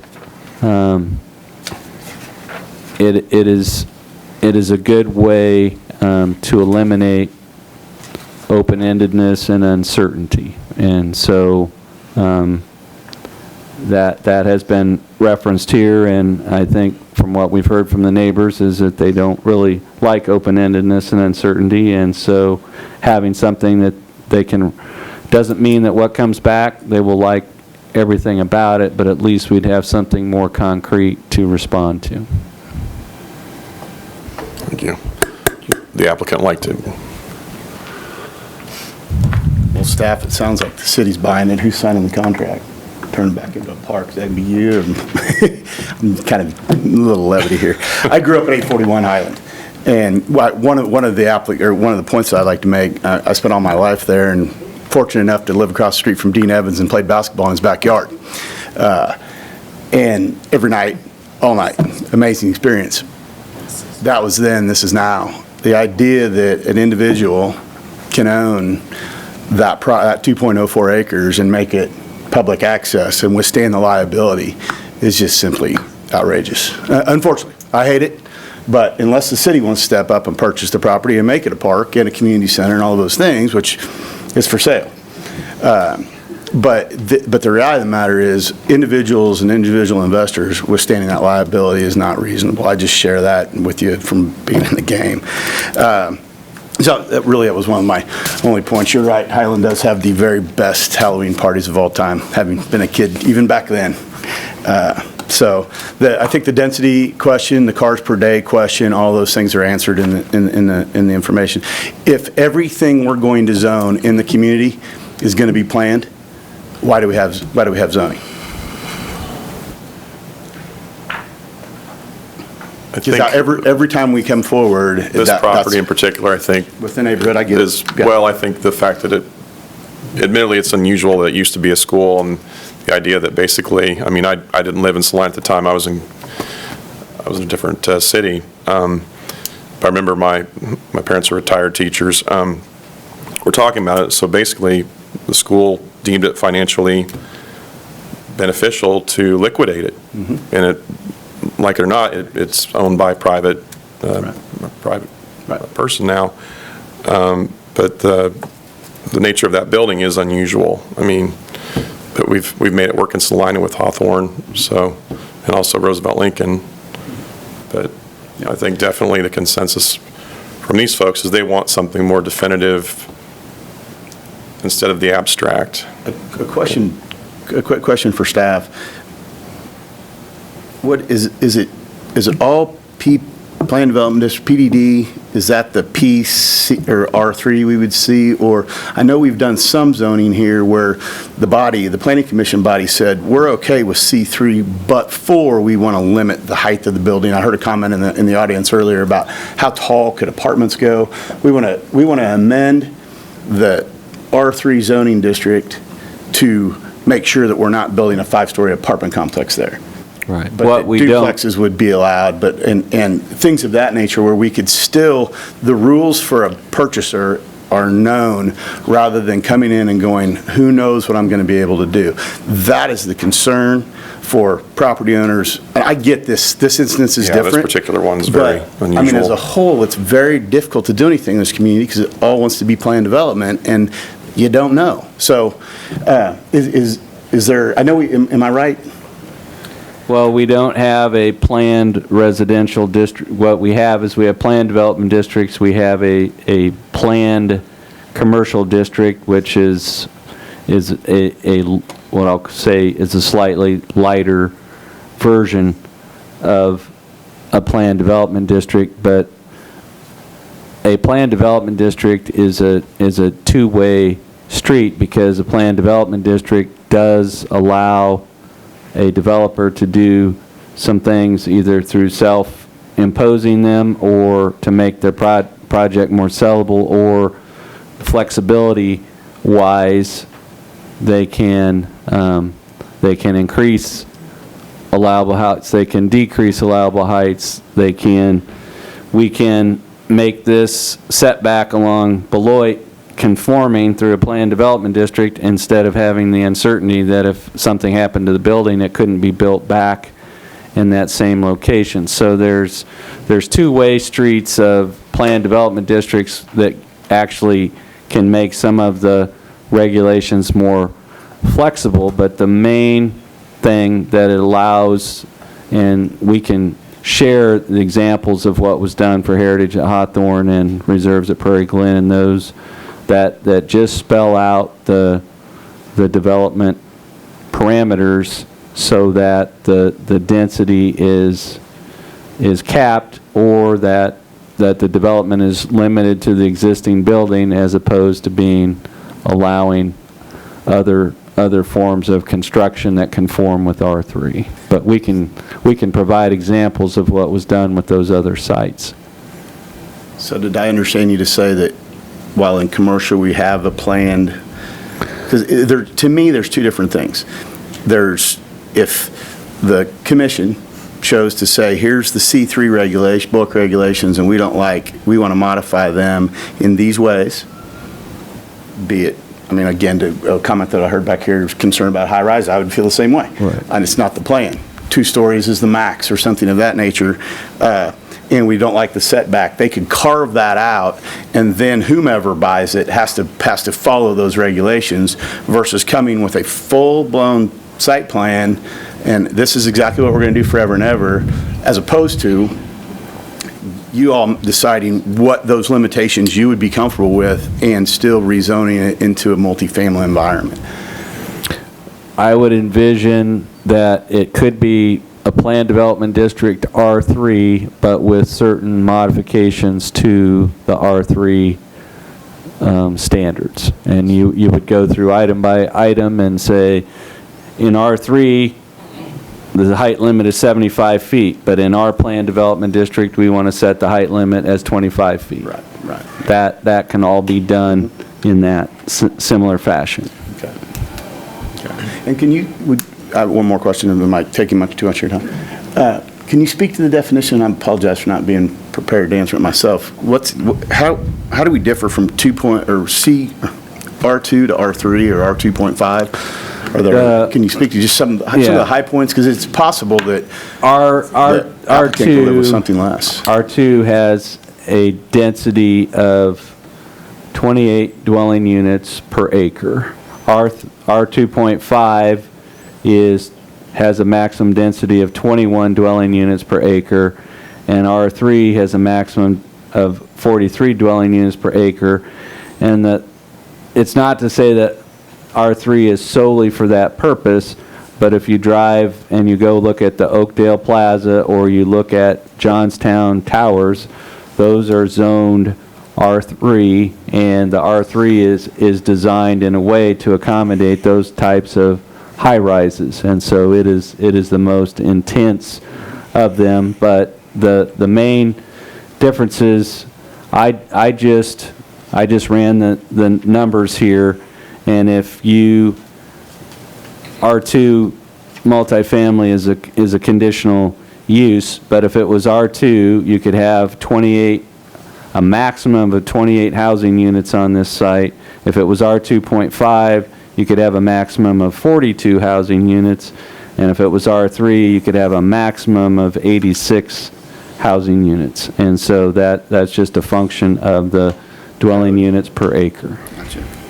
So Dean, back to my question, we could just designate it a PPD rather than a number net designation then?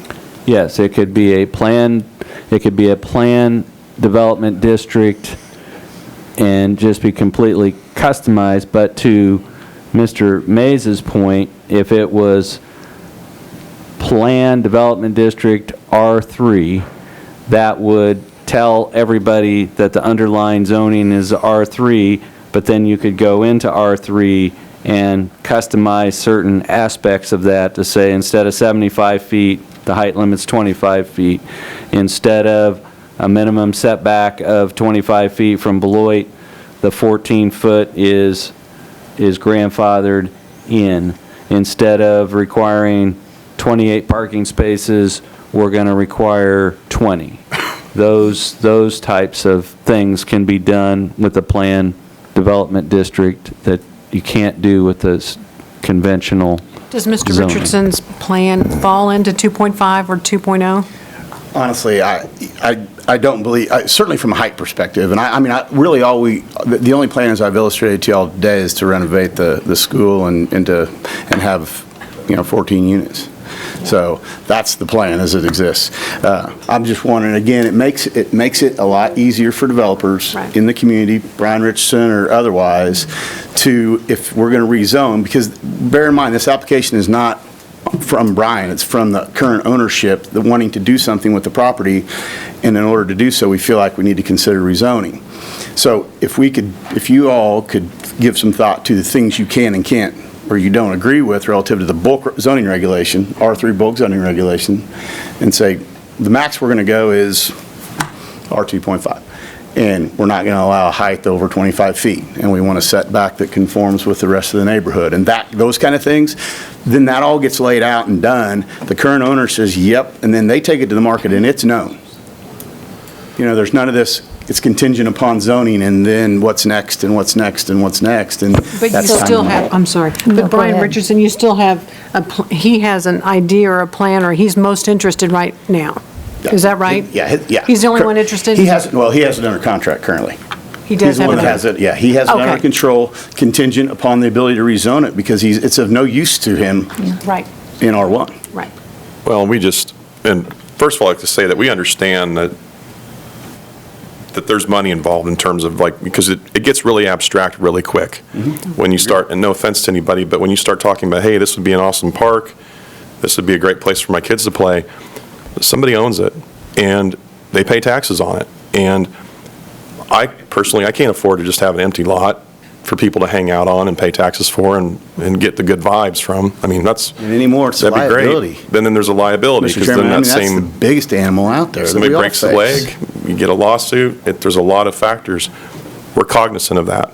The other thing is, most multifamily dwellings, at least from my experience, there's kind of a buffer. There's usually it's commercial of some sort, multifamily, then single-family residential.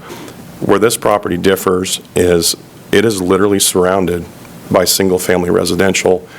So we're just trying to be extremely conscientious and thoughtful about, because, Brian may not own that property 20, 30 years from now. And then it becomes a completely different dynamic.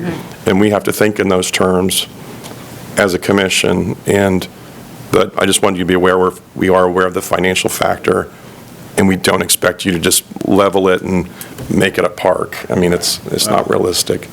Not for a private citizen unless they're donating it back. But, Right. So on behalf of the applicant, what I would request your consideration to be is that you work on a planned district relative to the zoning and the bulk zoning regulations of, if you are 2.5, if you're only more, that density piece, I get that. But how would you modify those bulk regulations so that notwithstanding whomever buys it, these are the rules they have to play by, as opposed to the other where you have to bring this full set of plans for it and all of that may or may not be approved. You wad up, you throw it away, you start over. We have a tendency to do that in this community, and it makes things very difficult, as opposed to other communities that I work in. And those plans aren't cheap. Well, unfortunately. The architects don't work for free. Unfortunately. We know, yeah. Right. But it would seem to me, though, that if we just went flat PPD without a designation, we wouldn't be restricting it at some grander, nicer idea. Yeah. And so, if we restricted you to, say, 2.5, that might hurt some of your plans. Well, really, I think practically speaking, as we think of density, which again is a lot of what I've heard here is kids in big apartment complexes and et cetera. And I get that concern, but if you manage the height, you're managing the density too, because we can't. My dad built Johnstown Towers in Oakdale Plaza, and there was a big fight at that time over the zoning in order to be able to put those in there at the density in which they were built. So, for what it's worth, part of it, that's where I think it would be easier for you guys to come to peace on what you can and can't live with in the bulk regulations, and the applicant can withdraw the application or accept it at that time. You see what you see the difference in which I'm proposing? I don't know if staff could live with that or not, but it makes things easier on our side. So it almost sounds like we want to make a motion to allow a PPD 2.5. Is that what I'm hearing? Can I speak real quickly to the hypothetical raise? Mm-hmm. Is that all right? Sure. I can't match the chairman's eloquence. Yeah, there's a lot of abstract in there. There are figures. This is a private matter. It's not up to the city to know how many dollars are involved or to try to control that kind of investment. What's involved in that investment? What's the risk? What's not? But to Mr. May's hypothetical about donating property to the city, so the city has liability for a public property, I'd like to point out that that property was sold for $1,000 to Christian Academy. Its valuation is $1 million. I have no idea what the selling price is, but Brian Richardson has been one who has invested in community properties, has taken some risk before. The ability to cede that property at no cost or at a reasonable cost to the city would seem to me to be an option. Again, I have no idea about that, but 1,000 versus $1 million gives you a lot of leeway. Thank you.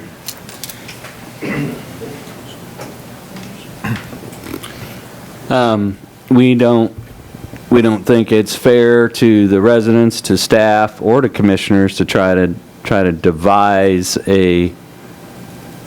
the elements of a planned development district at this time, at this meeting. And so,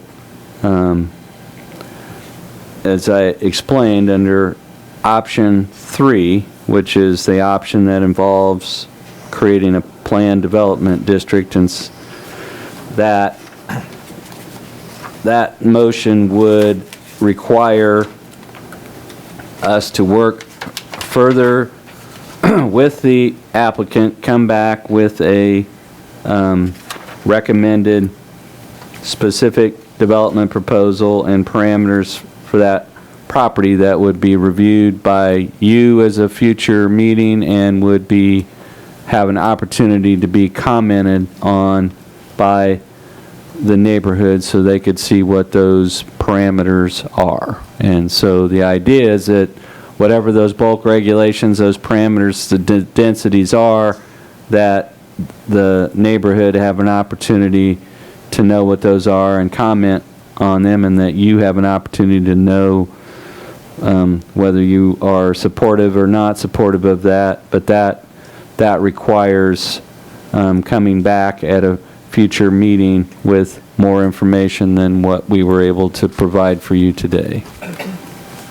And would that be continue the public hearing? It would be to continue the public hearing, but what would come back, instead of application Z 20-1, it would be an application, Plan Development District application 200-1 that would come back to you in a slightly different form than this, and having it as a planned development district would allow you to set those development parameters that is not available under a straight R3 or R2.5.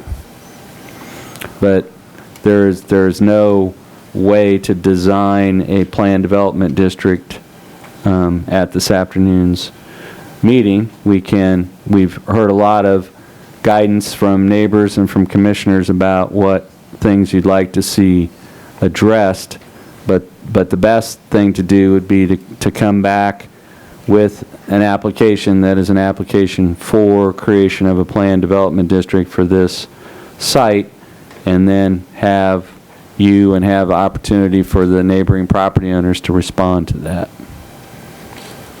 Okay, thank you. So do we need a motion? I think I'm unclear on the PDD, what the difference is if we just say PDD versus PDD 2.5 or PDD R-3. The primary difference for staff and for other, if you have a planned development district that's, for example, Reserves at Prairie Glen is planned development district R2.5. And Heritage at Hawthorne is planned development district R2.5. What that means is that the planned development district has certain customized things to it, but anything that's not specifically addressed in the planned development district, then the property is subject to the regulations of the R2.5 district. So anything that's not specifically called out as part of the planned development district, then you look to R2.5 or R3 or whatever the underlying district is to fill in those gaps. Otherwise, you would have to come up with customized, with rules for everything, whether it's signs, set. If it's So, just PDD, just if yes, it's not. then So we don't want to do that. So should we just deny application Z 20-1? We'll leave it at that? well, that is an option for you, but what I think I've heard is that there's some receptivity to the property being turned into apartments if there's some assurances on what the limitations are going to be on the number of units, on making sure that it's limited to the existing building, all those things, none of which we can do with a straight zoning. If you recommend denial, then you just leave them uncertain as to what to do next. If you direct them to amend the application to a planned development district, you're at least sending the message that you're receptive to a more specific proposal for the property. Okay. If you think it should be denied altogether, then you're basically saying that you wouldn't even entertain multifamily here under any circumstances. The applicant would be fine with a postponement and working with staff on some bulk regulation modifications to address the density issues that we heard here this evening, and bring that back in front of you for consideration if you all would be open to. It's possible, I mean, in looking at are those density numbers you gave me, 28, 42, and 48, are those per acre? Those are per acre. Yeah. So if we could, and when I say the applicant, I'm not talking about Richardson, I'm talking about Salina Christian Academy. We can make some because they're the applicant here. We can work with staff, bring back before you some things that maybe address what we heard here this evening and give us some parameters to work through at a future meeting in lieu of denial, unless denial is what you were choosing to do. So, Mr. Mays, I'm hearing you say you prefer, when you say bulk, you just mean like we pick one of these R2.5 or R3, but we put what restrictions we want? Frankly, for purposes, yes. That's your preference? Well, yes, I would rather as the applicant, as a representative of the applicant and the applicant, to work with staff and make some recommendations to you based on what we heard in the public meeting, come back again in another public meeting as a planned district and modify those regulations. It's quite possible, and from a density standpoint, Okay, so now I heard you say planned district, so I guess that's why I'm confused. That was the designation I was trying to hear from staff to understand myself. I think the path there is a planned district. Correct me if I'm wrong, Mr. Andrew, but the path there is a planned development district that will work with staff. You'll have a revised application that says 2.0, 2.5, whatever that is, and some modifications to the bulk regulations that is just the straight zoning regulations that we operate under today. Okay. So set So back. I think we're all saying the same thing. Yes, I believe so. I think we all want PDD. I just want, when you kept saying bulk, and I thought maybe you just wanted us to just pick one of these, R2 or R2.5 or. The defining difference that we're after is that we look at a PDD district and the modifications of the bulk regulations, not it's going to be a PDD and we've got to see a full-blown set of what you're going to do across the board from now and in the future, and we're going to, you know what I'm saying, we're going to modify to manage density and all that stuff through the planned district. Okay, but then on the PDD rules, how much does he have to present to us? I thought he does have to have kind of a concept or. We're just kind of helpless here because if I could and if I knew and then we were all prepared, I would pull out and show you, here's Pioneer President's Place, here's the ordinance that the Planning Commission crafted, here's the ordinance that was crafted for reserves at Prairie Lane, here's what was done for Heritage at Hawthorne. It's really not that complex. It is looking at the piece of property, it's the Planning Commission saying, we support X number of apartment units here, we support a building height limit of 2 stories, we think this many parking spaces are needed, we think there needs to be a buffer on this side of the property, and it's just going around and setting those parameters. I think we're all on the same page. A good example is Schilling and Ohio. And Schilling in Ohio there at that, where all those new homes were built. The commercial that wraps that is a planned district. And what the Planning Commission did is they went in and said, we don't want a 4-story hotel being able to be built there. So we got the zoning code that they wanted, but they limited the height of the building. So there were things that they could live with because of the neighborhood, because of the characters of the area. So, but now today, nothing's been built there. But today, if I bought that property, I could walk in there and know exactly what I can and can't do. Right. Okay. And that's what we're requesting in this instance, is a continuance for a PDD and work with staff. We'll bring you some modifications to the bulk regulations. And the goal is that it's not that it can never change, it's just that it couldn't change without the neighborhood being notified and public hearing. So if there's a height limit that is set at 2 stories or 24 feet, it doesn't mean that it's has to be 24 feet forever. Right. It just means you can't change the 24 feet without notifying the neighbors and having an opportunity to comment on changing the height to 50 feet from 24. But that is just an example. But it has worked with the Pioneer President's Place. It has worked with Heritage at Hawthorne.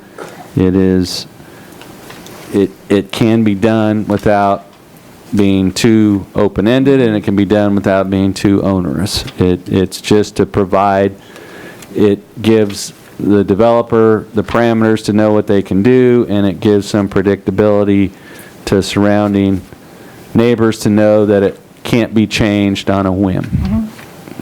No, I think it's good. And I know while your preference would have been that we just pick the, a specific zoning, I love that there's all this input, and that continuing with the plan development district, is that the third D or second D?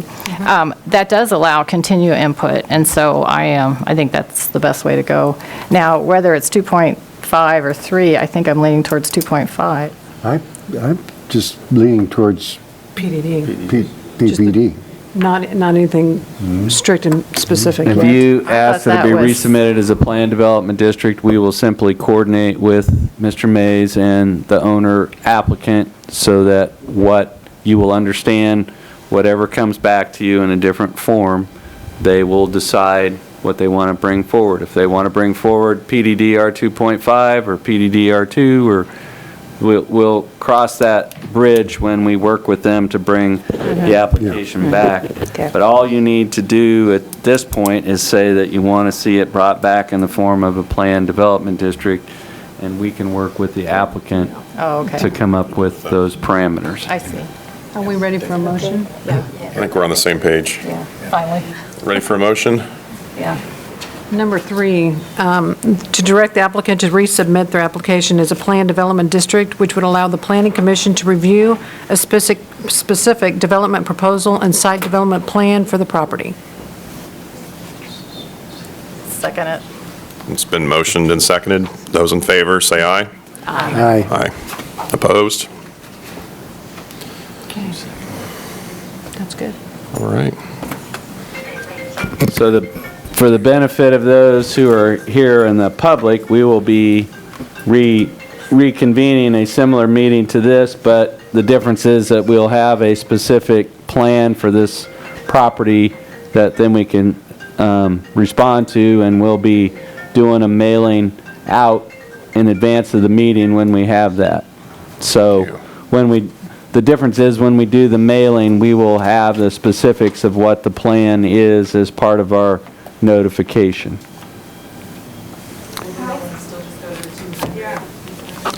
Well, what we're going to try to do is, based on the minutes that we have today of today's meeting, we will try to notify everyone who came here and spoke, and everyone that we received written correspondence to that has an address, so that we can keep you informed. People that live right across the street are going to get the notice, and so... What you're saying is I didn't speak today, so I will be getting a notice. Did you submit anything in writing? Well, if you come over here and give me your name and address, we will make sure that you... Can you rely on Peterson's again for sending this out, because I'm not in the 200. He just offered you a solution. I get it. He just did. Oh. Thank you to them. The TV ones that hurt the mic. Would you like to come up to the podium? Sure. Yeah, sorry, it's a I didn't formality. speak today, and so I'm not going to get a letter, but I was just thanking the Petersons for sending out a letter, because I'm not in that 200 mile, so I wouldn't have known about today, because I avoid that corner at all costs, so I go around. So I'll just wait for them to send me a letter, because I'm sure they'll probably do it again, and I will give them my stuff too. Yeah. So I'll that give you a solution. If you give me your the whole street will contact know. information, I'll make sure that we get it to you. Yeah. I was just going to suggest that we receive the name and address of anyone who spoke, just so that Crystal can make sure she gets our names correct in the minutes. Perfect. So will the signs that are posted come down and then they'll go back up when it's time for that? No, the signs will stay up because it's still an open application. Okay, because that'll be hard for people who don't know, and this meeting's already passed. Right.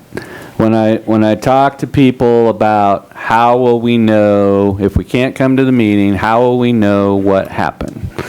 And my best suggestion to them was to check and watch Salina Media Connection and watch the meeting, or watch the end of the meeting to see what the outcome was. Is it But- is it possible to move a sign so people coming down Highland can see it? We can either move the sign or we can put up a third sign That would be. and have that facing Republic, straight down Highland. Thank you. Thank you.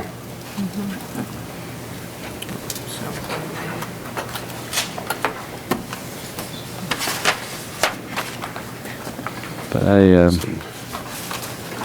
Administrative items. and this will, it'll just be a matter of working with the applicant and then getting the revisions in place, and then I would think most likely that it would not be your next meeting, but most likely your second meeting in March when this would come back.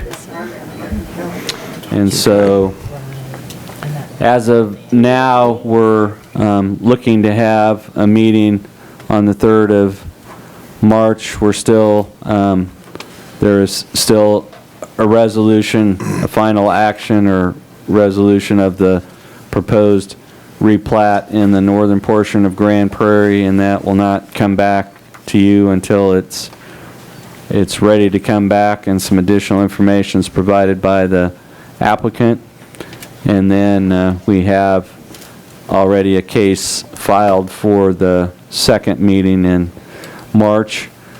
One thing that's a little different this year is that the USD 305 spring break is coming early this year, so it doesn't really conflict with any of our meeting times. It usually does. So no one can use spring break as an excuse not to attend. So at least for now, count on we'd be meeting our 2 regular meetings in March. All right. That's all we have for you this evening. Okay. Motion to adjourn? Unless there's, I've got a couple of things. A couple of meetings ago, when Dean wasn't here, I asked about regulations about stump removal in the right-of-way, and also about the peeling paint ordinance. Just an update on what that entails. You were wanting some additional information about what the property maintenance code says about peeling paint? Yes. Okay. And stump removal. And I'll have to delegate that one to Dustin to check with you're talking to trees in the public right-of-way. Yes. Yeah, that would be the responsibility of the city forester, so we'll have to get that answer from him. But the other one I can get and provide to you at the next meeting, so. And I have minutes that Greg and Barb need to sign before I can let them leave, so. I move that we adjourn. Second. it's been motioned and seconded. Those in favor say aye. Aye. Aye. Adjourn. I guess we'll do the You were here last time, weren't you?